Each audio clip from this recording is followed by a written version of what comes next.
বিয়ে আমার সুন্নাত, আমার সুন্নাতকে যে ভালোবাসে না সে আমার ফলোয়ার হতে পারে না। ছেলের বাবা হাত তুলে বলেন, আল্লাহ আমার ছেলেকে সময় মতো বিয়ের পিড়িতে বসায় দিব ইনশাআল্লাহ। ছেলের বিয়েতে 1 টাকাও যৌতুক নিব না। আওয়াজ করে পড়েন আমিন। হাত নামান। মেয়ের বাবা কারা আছেন দেখি, হাত তুলেন, আওয়াজ করে বলেন হে আল্লাহ। আরো জোরে বলেন হে আল্লাহ।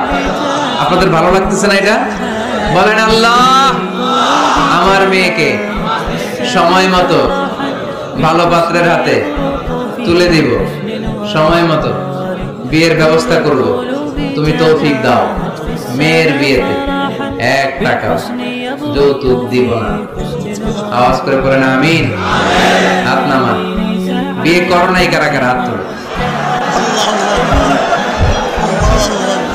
আওয়াজ করে বলো হে আল্লাহ সময় মতো বিয়ে করতে চাই, তুমি তৌফিক দাও। আওয়াজ করে বলো আল্লাহ হাত তুলে ওয়াদা করলাম আমার বিয়েতে 1 টাকাও যৌতুক নিব না। আমিন। আরো জোরে বলতে হবে আমিন। মাশাআল্লাহ। হাত নামাও, হাত নামাও। এই তো সবাই খুশি, ছেলের বাবাও খুশি, মেয়ের বাবাও খুশি, পাত্ররাও খুশি। মাইকের আওয়াজ শুনে ওইদিকে পাত্রীরাও খুশি। আলহামদুলিল্লাহ।